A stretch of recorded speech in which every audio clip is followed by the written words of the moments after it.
الحمد للہ رب العالمین والصلاة والسلام علی رسولہ الامین وعلی آلہ الطیبین الطاہرین واصحابہ الکاملین العارفین وعلینا معہم اجمعین۔ بسم اللہ الرحمن الرحیم۔ وَلَقَدْ نَصَرَكُمُ اللَّهُ بِبَدْرٍ وَأَنْتُمْ أَذِلَّةٌ۔ صدق اللہ مولانا العظیم۔ آج 17 رمضان المبارک ایک اہم محاربات میں اور مغازی میں اہم تاریخی اور اثر مرتب کرنے والا اور ایک تاریخ میں نیا باب رقم کرنے والا واقعہ ہے، جو اسلام کی عظیم فتح اور اہل اسلام کے اول الاوائل حوصلہ افزائی کا باعث بنا، اور چشم فلک نے اس واقعہ کی وجہ سے کچھ ایسے نظائر، کچھ ایسی مثالیں دیکھیں جو اس سے پہلے زمین کے اوپر، آسمان کے نیچے کسی آنکھ نے نہیں دیکھی تھی۔ یہ معرکہ ایسا معرکہ ہے کہ اس معرکے میں جتنے حضور کے مہاجر اور انصار اصحاب شامل ہوئے، انہیں بدری صحابی کہا جاتا ہے، اور غزوہ بدر میں شامل ہونے والوں کو بڑی فضیلت ہے۔ واقعہ بدر الکبریٰ بھی کہلاتا ہے، یوم الفرقان بھی کہلاتا ہے، غزوہ بدر بھی کہلاتا ہے۔ بدر میں جتنے لوگ شامل ہوئے ان کے لیے بشارت دی گئی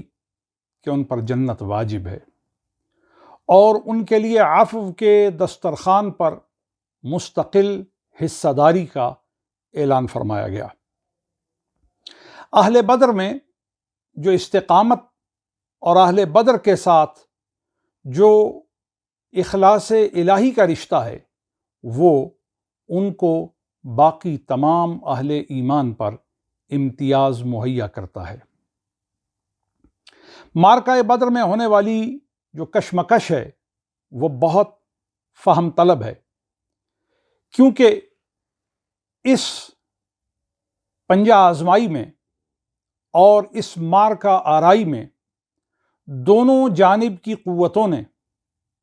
اپنی اپنی بقا کو اور اپنی اپنی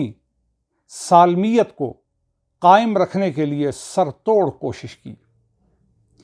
اگرچہ دنیا کفر کی طرف سے وہ لشکر جو کفار مکہ کی طرف سے آیا، وہ دولت، اسباب اور سواریوں، ہتھیاروں اور سپاہیوں اور اہل مہارت سے آراستہ تھا، اور اہل اسلام کا لشکر اخلاص سے، وفا سے، محبت سے، یقین سے، دعا سے، حمایت الہی سے اور نصرت ربانی سے مالا مال تھا۔ آپ غور کیجئے کہ لشکر اسلام میں 313 صحابہ کرام تھے، ٹوٹل کل بل 2 گھوڑے تھے، اور ایک حضرت زبیر ابن عوام کا اور ایک حضرت مقداد ابن اسود کا، اور اس کے علاوہ 70 اونٹ اور کل 8 تلواریں تھیں۔ جبکہ اس کے مقابل لشکر کفار میں، قریش مکہ کے لشکر میں ابتداءً 1300 سپاہی تھے، 1300 لڑنے والے، کفر کی خاطر سر دھڑ کی بازی لگانے کو 1300 سورما مکہ سے اہل اسلام کے ساتھ ٹکرانے کو نکل پڑے تھے۔ اور راستے میں اخنس ابن شریق کو جب خبر ملی کہ ابو سفیان کا لشکر جو شام سے مدینہ کے راستے مکہ آ رہا تھا وہ بسلامتی واپس پہنچ گیا ہے، تو انہوں نے مشورہ دیا کہ اب لڑنے اور آگے بڑھنے کا کوئی جواز نہیں، واپس پلٹنا چاہیے۔ لیکن ابو جہل اس تجویز پر آمادہ نہ ہوا اور اسے تسلیم کرنے کے لیے تیار نہ ہوا، تو وہ اپنے 300 بندے لے کے واپس پلٹ گئے، اور یوں یہ 1000 کا لشکر یا ایک روایت کے مطابق 900 کا لشکر، پھر بھی 900 کو 313 کے ساتھ عددی اور اکثریتی کیا نسبت ہے کہ کس طریقے سے دونوں کا مقابلہ ہو۔ لیکن حق تعالیٰ نے فرمایا وَلَقَدْ نَصَرَكُمُ اللَّهُ بِبَدْرٍ، اور کوئی بات نہیں ہے، بدر کے اس کارزار میں ہم نے تمہاری مدد کی، وَأَنْتُمْ أَذِلَّةٌ، جب تمہارے پاس طاقت نہیں تھی، جب تمہارے پاس مدد نہیں تھی، جب تمہارے پاس کامیابی کے مادی اسباب باہم موجود نہیں تھے، لیکن نصرکم اللہ، کامیابی تمہیں اللہ نے عطا فرمائی۔ اب واقعہ بدر کے تناظر میں کچھ حقائق ہیں جن کو سمجھنے کی ضرورت ہے کہ یہ واقعہ کیوں پیش آیا۔ اول الاوائل بخاری شریف سے کتاب المغازی کا وہ اہم ترین محولہ سلسلہ روایت میں آپ کے سامنے رکھنا چاہتا ہوں، جس میں حضرت سید الاوس سعد بن معاذ رضی اللہ تعالی عنہ، جو مکۃ المکرمہ میں ہجرت کے بعد عمرہ کے ارادے سے تشریف لے جاتے ہیں، اور آپ امیہ بن خلف کے ہاں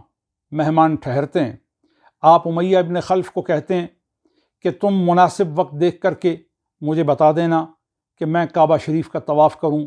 اور مجھے کوئی ناخوشگوار واقعہ نہ پیش آئے۔ چنانچہ امیہ بن خلف دوپہر کے وقت انہیں اپنے ساتھ لے کر کے طواف کعبہ کے لیے صحن کعبہ میں اترے۔ اسنا میں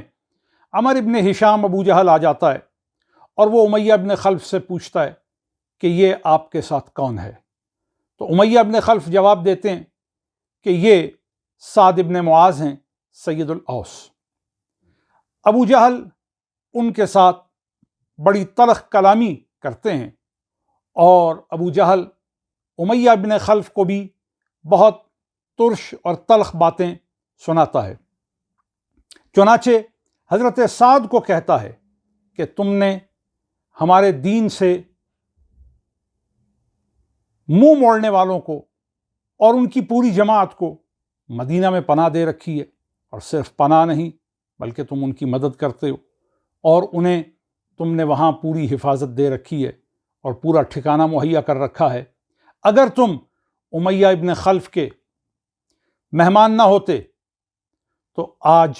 تم یہاں سے زندہ نہ جا سکتے واپس۔ حضرت سعد ابن معاذ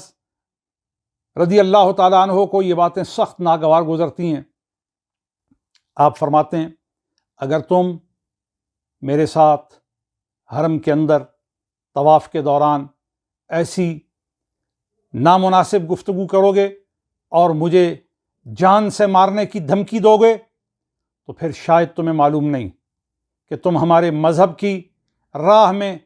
آڑے آنے کی کوشش کرو گے، تو پھر ہم تمہارا وہ راستہ بند کر دیں گے جس راستے کو بند کرنے سے تمہاری زندگی کے بہت سے خوشحالی کے امور بدحالی میں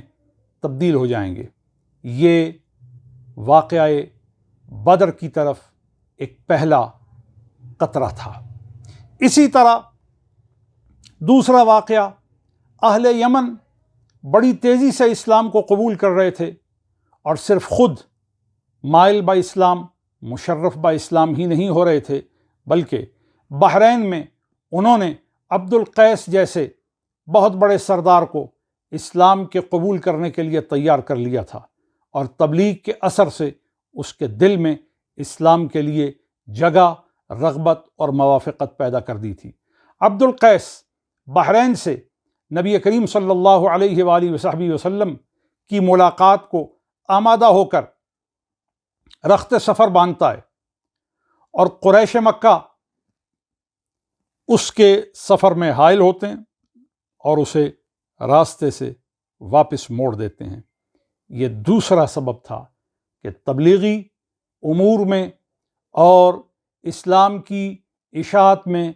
اپنے اثر رسوخ کو استعمال کر کے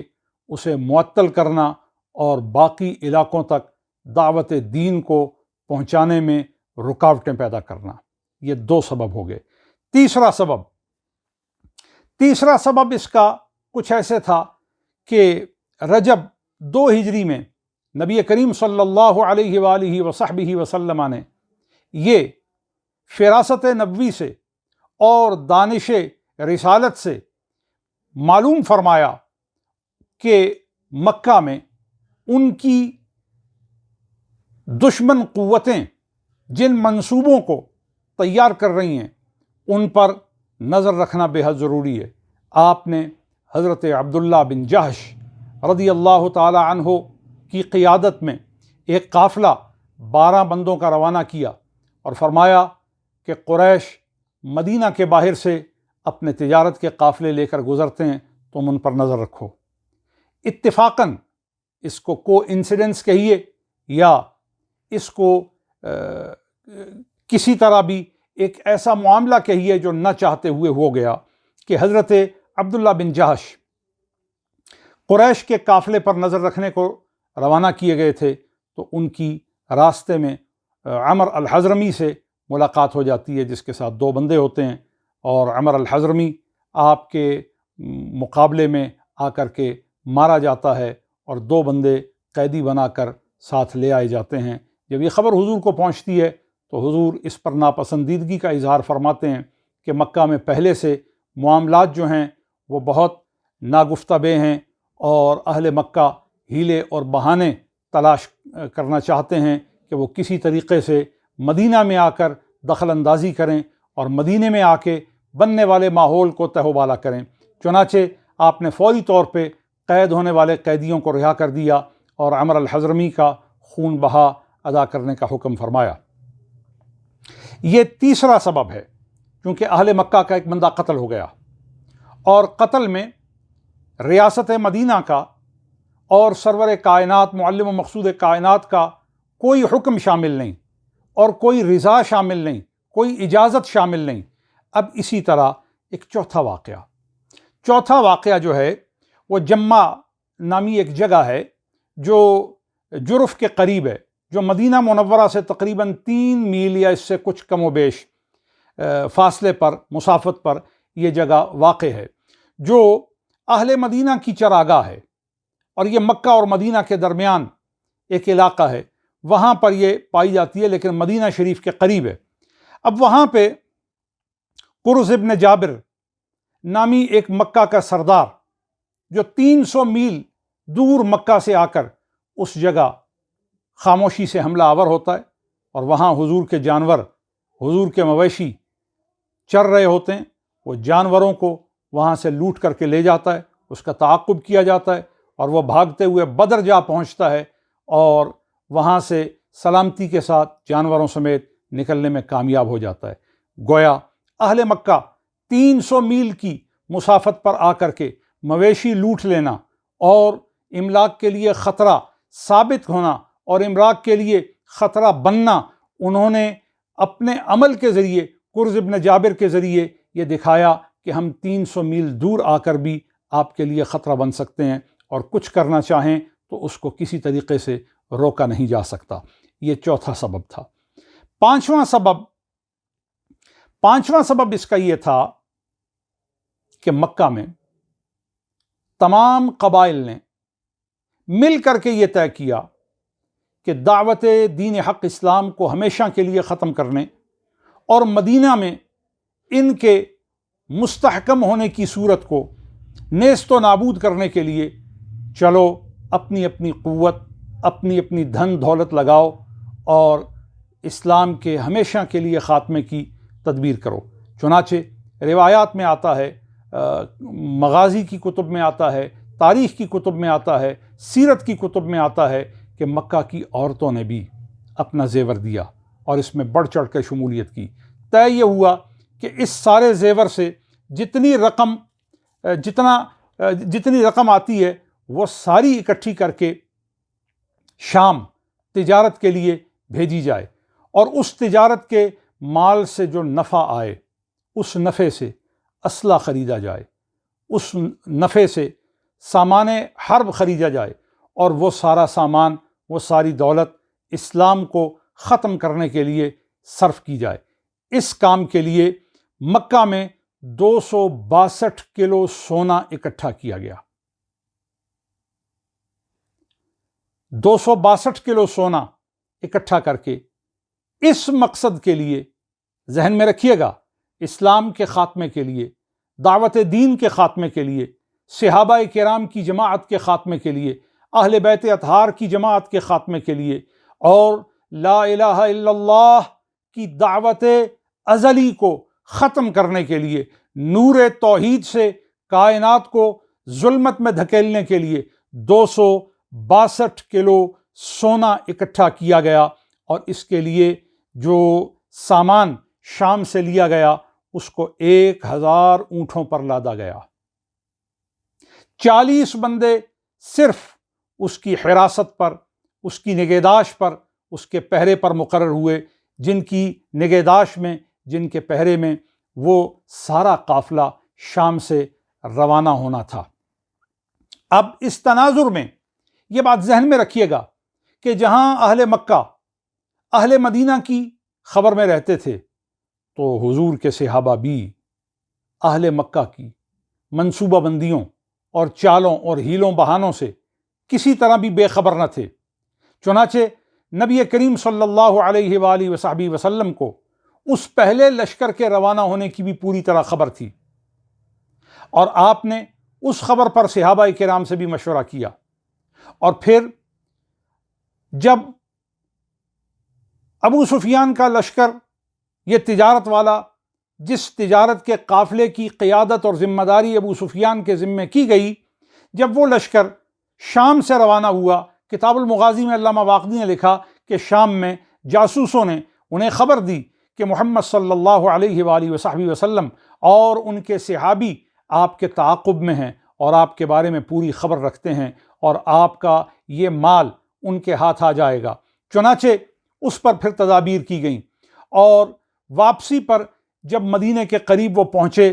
تو وہ کنویں والا واقعہ، جہاں پر ابو سفیان آ کر کے رکے اور مقامی لوگوں سے پوچھا یہاں کوئی آئے، تو کچھ لوگوں نے بتایا 2 بندے آئے تھے جو سوار تھے، ایک حضرت زبیر ابن عوام اور ایک حضرت مقداد۔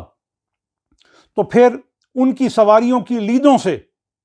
پڑتال کر کے، اس کو کرید کر کے، اس میں سے کھجوروں کی گٹھلیاں نکلیں، تو اس سے اندازہ لگایا کہ یہ صرف مدینہ کے جانور ہیں جو کھجوریں کھاتے ہیں، کیونکہ مدینہ میں خوشحالی ہے، مدینہ میں تونگری ہے، مدینہ میں مال کی وسعت ہے، اور لوگ زیادہ کشادہ احوال رکھنے والے ہیں، اس لیے یہ بندے مدینہ سے آئے ہیں، اور یہ حضور ہی کے جو غلام ہیں ہو سکتے ہیں، ان کے سوا کوئی اور نہیں ہو سکتا۔ تو فوری طور پہ انہوں نے راستہ بدلا اور سمندر کا ساحلی راستہ پکڑ کر کے وہ بسلامت مکہ پہنچ گئے۔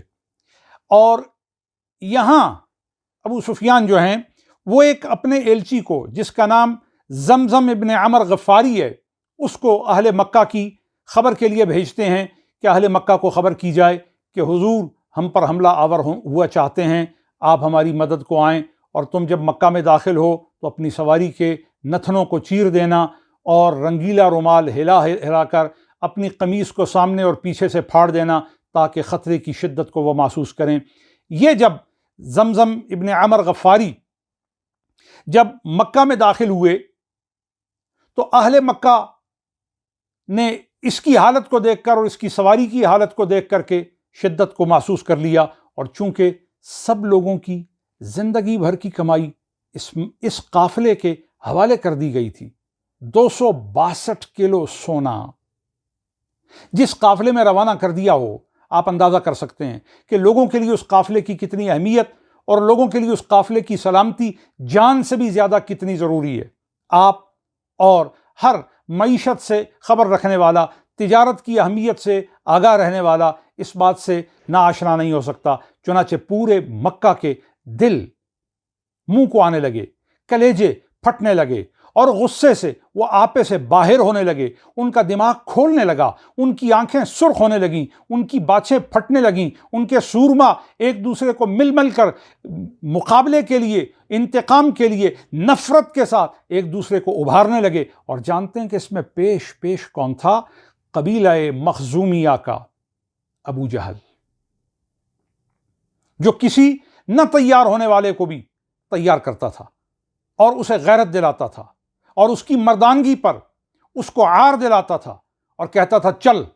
کیسا مرد ہے کہ تو مقابلے کے لیے جانے کو تیار نہیں، موت سے ڈرتا ہے، مقابلہ کرنے سے ڈرتا ہے، محمد صلی اللہ علیہ وسلم کے ساتھیوں کا مقابلہ کرنے سے ڈرتا ہے۔ ایسی باتیں کہہ کر کے لوگوں کو تیار کیا۔ بہت سے لوگ ایسے تھے جو جانے کے لیے تیار نہیں تھے، لیکن ابو جہل، عمر ابن ہشام ان کو اپنے ساتھ لے کر کے نکلنے میں کامیاب ہو گیا۔ یہ جو 262 کلو سونا تھا، اس میں ایک بات یاد رکھیے گا کہ اس میں اکثر مال آل سعید ابن عاص کا تھا، اور وہ بھی آل سعید ابن عاص جو ہے وہ زیادہ مال اس میں رکھنے والے تھے، اور بنی مخزوم یعنی ابو جہل کا جو خاندان تھا، اس خاندان کے مال کے اعتبار سے 200 اونٹ صرف ان کے تھے، یعنی 200 اونٹوں پر جو سامان تھا اور جو سودا تھا اور جو نفع تھا، وہ 200 اونٹ قبیلہ مخزومیہ کے تھا۔ اور اسی طرح 4000 مسقال سونا جو ہے وہ ان کا اس کے علاوہ تھا۔ لہذا یہ تمام واقعات آپ ذہن میں رکھ کر کے معلوم کر لیجئے کہ جب لشکر قریش مکہ سے نکلتا ہے تو حضور کو اس کی خبر ہوتی ہے۔ سید عالم صلی اللہ علیہ وآلہ وصحبہ وسلم اپنے جان نثار، مخلص، پیکر ایمان، پیکر تقوی صحابہ کرام کو اکٹھا کر کے حضور مشورہ فرماتے ہیں کہ مکہ سے قریشی لشکر مدینہ پر حملہ آور ہونے کے لیے آ رہا ہے، بتاؤ کیا کروں؟ سب سے پہلے حضرت ابوبکر صدیق کھڑے ہوتے ہیں اور آپ اپنی جان نثاری کا، وفاداری کا، اخلاص کا اعلان کرتے ہیں۔ پھر حضرت عمر کھڑے ہوتے ہیں اور حضرت عمر اپنی جان نثاری کا، اخلاص کا، وفاداری کا حضور کو یقین دلاتے ہیں۔ پھر حضرت مقداد کھڑے ہوتے ہیں اور وہ اپنی جان نثاری کا، وفاداری کا پورے طریقے سے حضور کو یقین دلاتے ہیں، اور حضور پھر فرماتے ہیں کہ میں تم سے مشورہ کرنا چاہتا ہوں کہ ہمیں اب کیا کرنا چاہیے۔ اس پر حضرت سعد رضی اللہ تعالی عنہ کھڑے ہوتے ہیں اور عرض کرتے ہیں یا رسول اللہ، مجھے محسوس ہوتا ہے شاید آپ کا روح سخن اور آپ کی توجہ پوری کی پوری ہم پر ہے، اور آپ ہمارے بارے میں جاننا چاہتے ہیں کہ ہم انصار اس معاملے میں کیا کہنا چاہتے ہیں، کیونکہ ہم مدینہ میں ہیں اور آپ جو ہیں ہمارے ساتھ قیام فرما ہیں، ہمارے درمیان آپ تشریف لے کر کے آئے ہیں، آپ کا کیا فیصلہ ہے؟ تو لہٰذا یا رسول اللہ صلی اللہ علیہ وآلہ وصحبہ وسلم، ہم آپ کے ساتھ ہیں، آپ کا جو فیصلہ ہے وہ ہمارا فیصلہ ہے۔ آپ جس سے جنگ فرمانا چاہتے ہیں جنگ فرمائیے، جس سے صلح فرمانا چاہتے ہیں صلح فرمائیے، جسے دوست بنانا چاہتے ہیں دوست بنائیے، جس کے ساتھ تعلقات اور اتحاد کو ختم کرنا چاہتے ہیں آپ ختم کر دیجئے۔ ہمارا فیصلہ آپ کے فیصلے میں ہے، اور اگر آپ فرمائیں گے کہ سمندر میں کود جاؤ تو یا رسول اللہ میں آپ سے عہد کرتا ہوں کہ قبیلہ اوس کا کوئی بندہ، مدینہ میں رہنے والا کوئی مرد ایسا پیچھے نہیں رہے گا جو آپ کے حکم کی تعمیل نہ کرے۔ اس وقت حضور کا چہرہ کھل گیا، آپ خوش ہو گئے، اور آپ کی مرضی اور منشا کو صحابہ کرام نے بھانپ لیا کہ اللہ کا رسول کیا چاہتا ہے۔ اللہ کا رسول وہی چاہتا ہے جو اللہ چاہتا ہے۔ چنانچہ اس تصدیق کے بعد اور اس تائید کے بعد نبی کریم صلی اللہ علیہ وآلہ وصحبہ وسلم مدینہ سے چلتے ہیں، اور 313 جان نثار آپ کے ساتھ ہیں، جس میں سید عالم صلی اللہ علیہ وآلہ وصحبہ وسلم کی اہل بیت میں آپ کے بہت قریبی اقربا میں سیدنا علی اور مرتضیٰ، حضرت امیر حمزہ یہ آپ کے ساتھ ہیں، اور حضرت عثمان آپ کے ساتھ ہیں۔ لیکن جس وقت ذوالحلیفہ پر پہنچتے ہیں تو حضور حضرت عثمان کو، جو جہاد کے لیے آ چکے ہیں، جو اسلحہ بردار ہیں،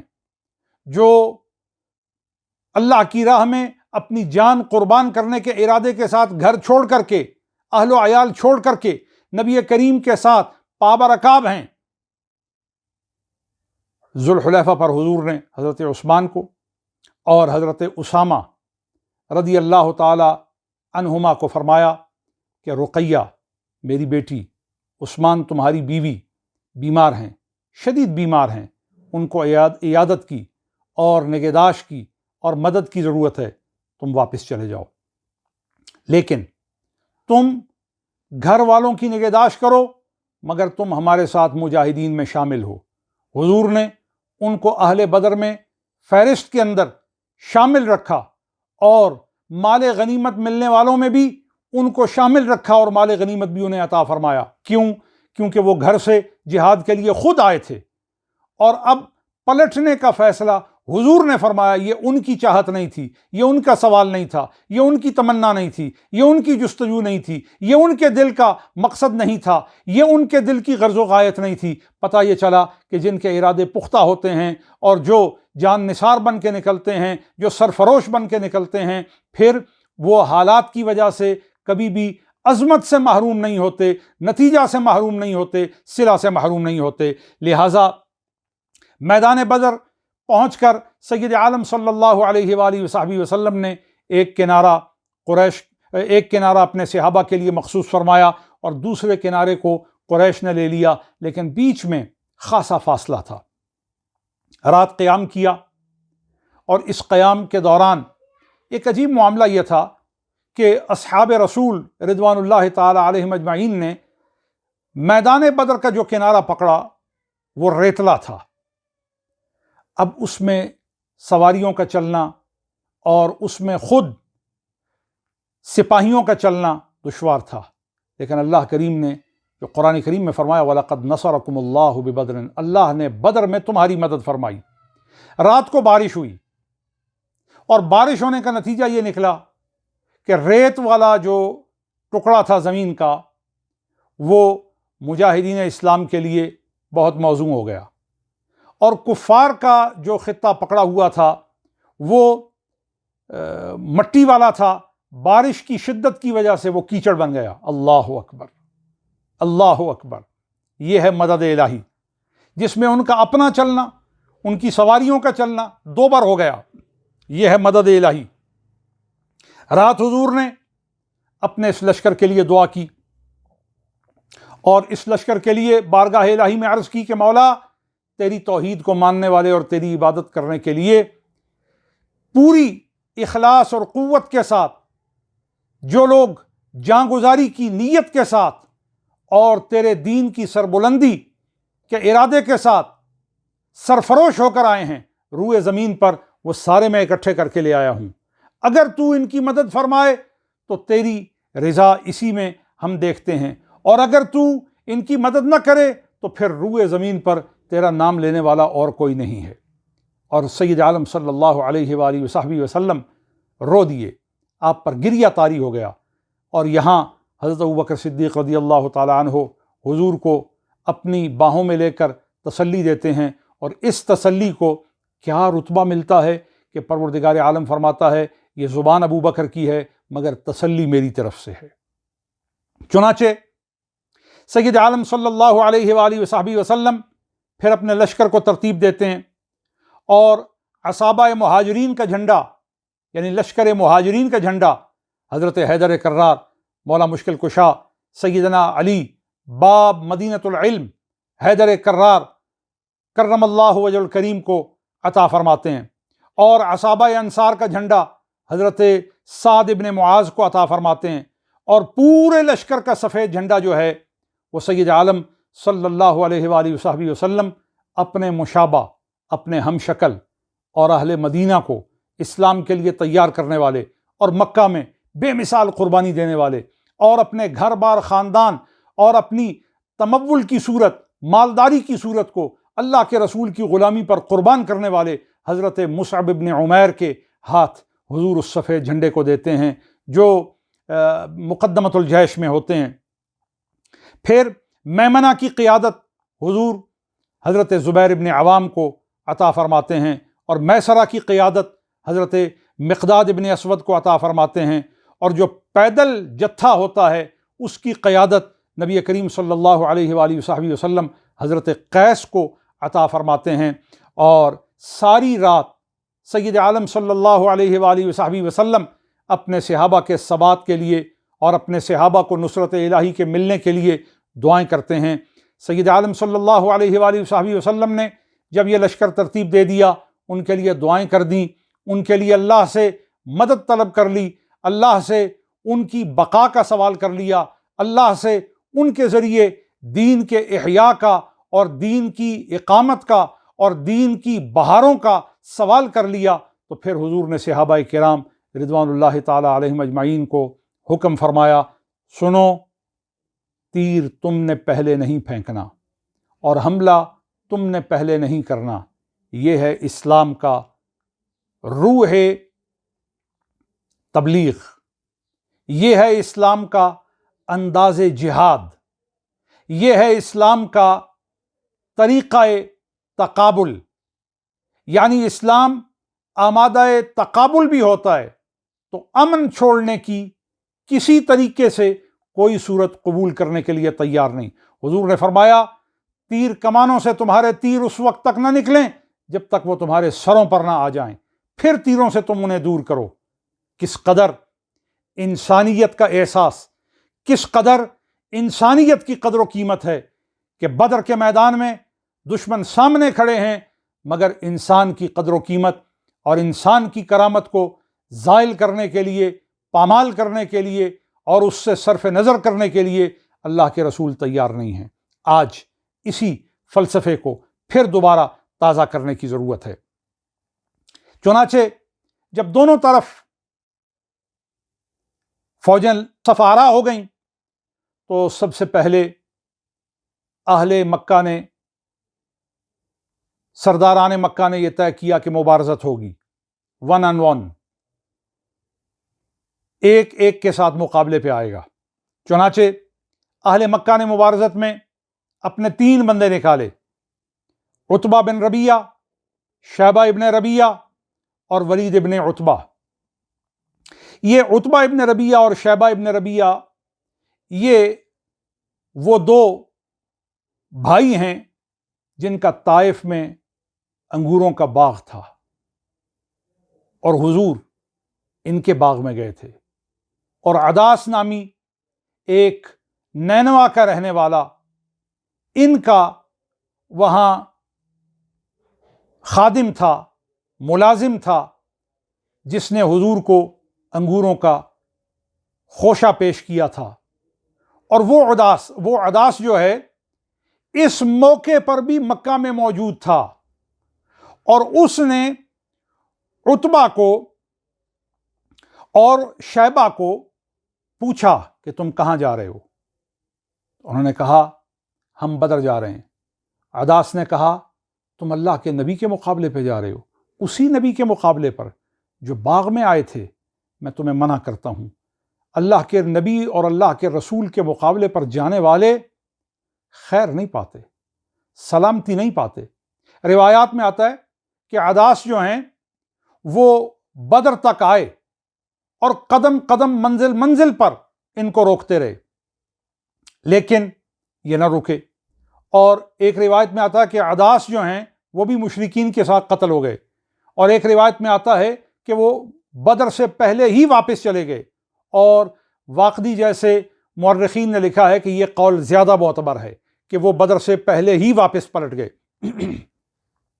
چنانچہ یہ تینوں عتبہ، شیبہ اور ولید یہ کفار کی طرف سے مقابلے میں آئے، تو ان کے مقابلے میں معوذ نکلے، اور ان کے مقابلے میں عوف نکلے، اور ان کے مقابلے میں عبداللہ ابن رواحہ نکلے۔ پوچھا گیا کون ہو تم؟ تو انہوں نے کہا ہم اہل مدینہ ہیں۔ تو انہوں نے کہا آپ شرفا ہیں، ہماری آپ سے کوئی جنگ نہیں۔ اور انہوں نے بآواز بلند کہا محمد صلی اللہ علیہ وسلم، ہمارے مقابلے میں ہماری قوم کے لوگوں کو نکالو، ہماری لڑائی ہمارے قوم کے لوگوں کے ساتھ ہے، ہماری لڑائی ہمارے برابر اور ہم کف لوگوں کے ساتھ ہے۔ اس وقت سید عالم صلی اللہ علیہ وآلہ وصحبہ وسلم نے عریش بدر سے سب سے پہلے جس کا نام لیا وہ حضرت حیدر کرار علی المرتضیٰ شیر خدا کی ذات گرامی ہے۔ حضور نے فرمایا علی اٹھو، پھر حضور نے اپنے چچا حضرت حمزہ کا نام لیا، حمزہ بن عبد المطلب، فرمایا تم اٹھو، پھر اپنے تایا حضرت حارث کے بیٹے حضرت عبید کو فرمایا تم اٹھو۔ گویا خون رسول، اہل بیت رسول کا خون میدان بدر میں اسلام کی حمایت کے لیے، اسلام کے وقایا کے لیے، اسلام کی تقویت کے لیے سب سے پہلا خون جو چنا گیا وہ خون اہل بیت رسول ہے۔ حضرت علی، حضرت امیر حمزہ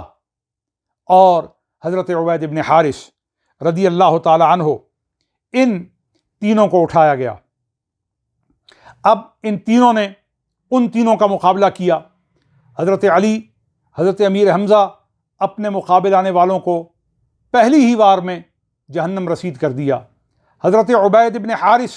رضی اللہ تعالی عنہ چونکہ ذرا سن رسیدہ تھے، بوڑھے تھے، تو ان کے مقابلے میں آنے والا ذرا پھرتیلا تھا۔ اس نے اپنی تلوار سے اور بڑی تیز رفتاری سے اس نے حملہ کر کے ان کی ٹانگ کو زخمی کر کے کاٹ کے رکھ دیا، جس سے حضرت عبید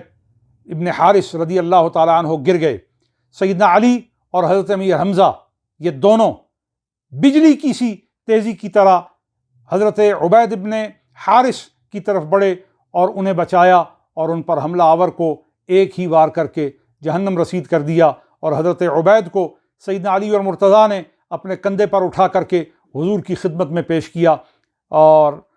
واقعی لکھتے ہیں کہ اس وقت حضرت عبید کی آنکھوں سے آنسو جاری تھے، اور حضور کی بارگاہ میں انہوں نے حضور کے قدموں پر سر رکھ کے عرض کیا رسول اللہ مجھے اب ابو طالب یاد آ رہے ہیں۔ اللہ اکبر۔ اسلام کا اس وقت امتحان اور آزمائش کا بڑا کڑا وقت ہے، ایسے میں جس ہستی کو یاد کیا جا رہا ہے غور طلب ہے عقل والوں کے لیے، نظر والوں کے لیے، ذہن والوں کے لیے، دل والوں کے لیے، فہم والوں کے لیے۔ اور حضرت عبید کہتے ہیں کہ ابو طالب نے جو کہا تھا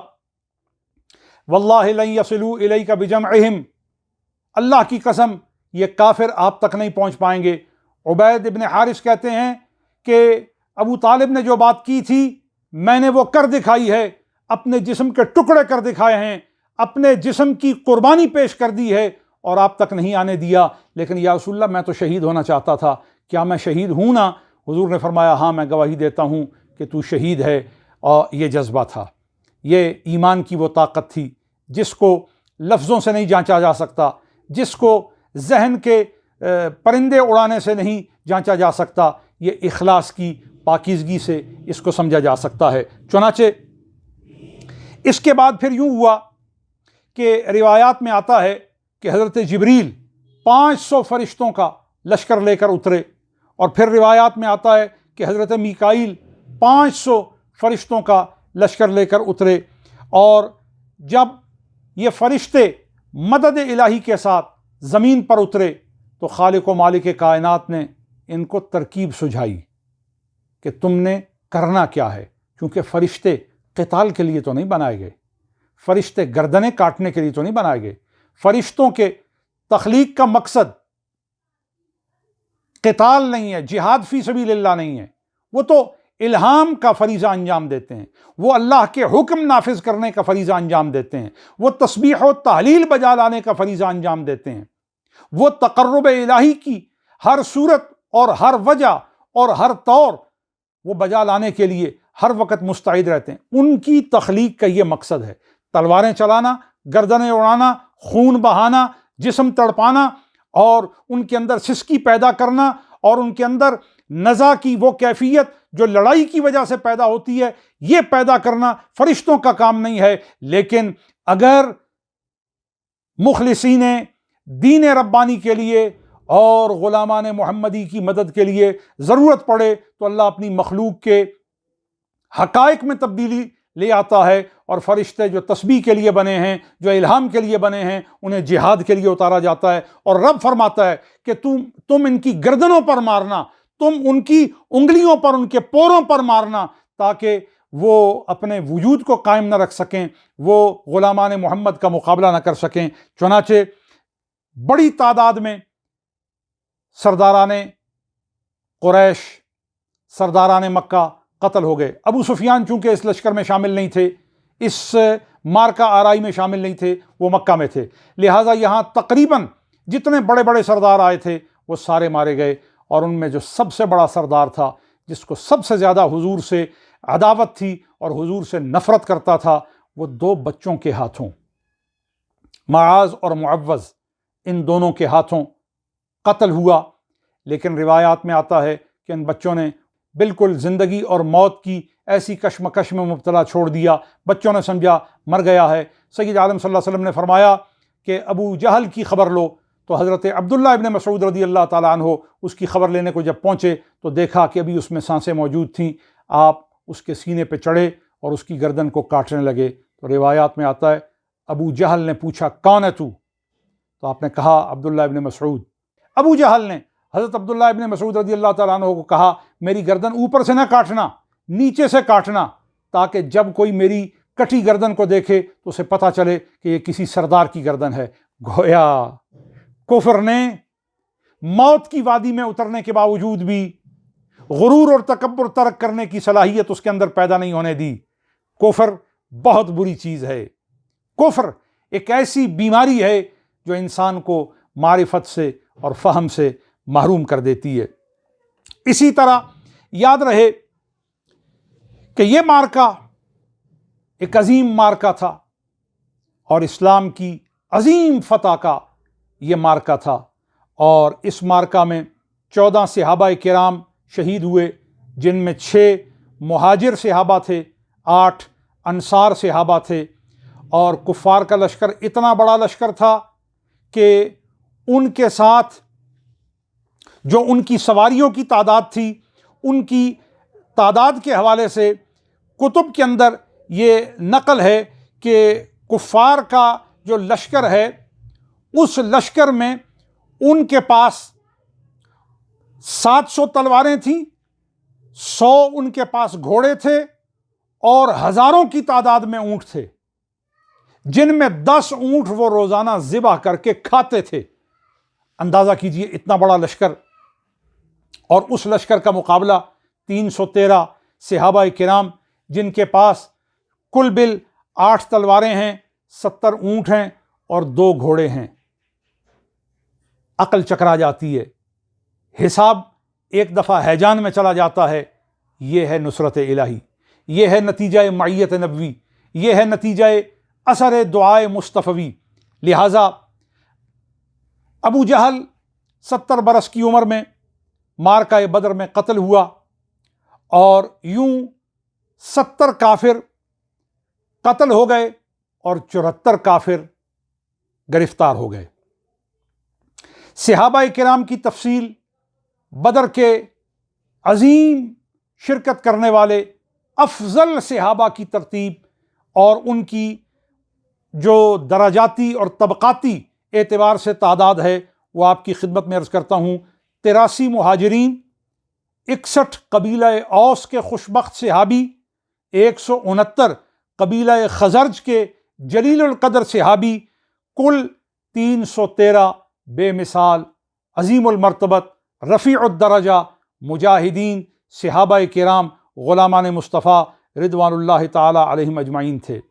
اور جیسا کہ میں نے عرض کیا کہ 70 کافر اس مارکہ میں قتل ہوئے، 74 اس میں گرفتار ہوئے۔ ان میں ایک روایت کے مطابق آتا ہے 35، ایک روایت کے مطابق 36، اور ایک روایت کے مطابق 41 کافر اکیلے حضرت علی اور مرتضیٰ نے قتل کیے۔ اللہ اکبر! کیا شان حیدر کرار ہے، کیا شان اسد اللہ الغالب ہے۔ لہٰذا یہ بات یاد رہے کہ سید عالم صلی اللہ علیہ وآلہ وصحبہ وسلم اس مارکہ میں جس قدر اللہ سے آپ نے نصرت اور مدد کے لیے اور اسلام کی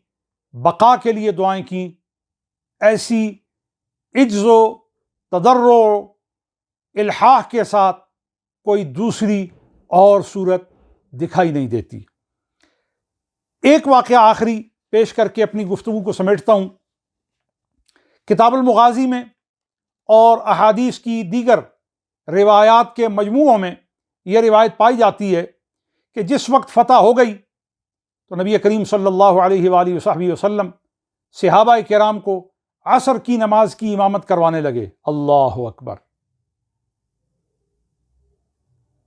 میدان جہاد سے ابھی پلٹے ہیں، ابھی جہاد ختم ہوا ہے، لیکن نماز ترک نہیں کی۔ غور کیجئے گا، سمجھیے گا۔ حضور عصر کی نماز پر متوجہ ہوئے اور مصلی امامت پر کھڑے ہیں، اور تمام غازی، بدری، جلیل، چلتے پھرتے جنتی،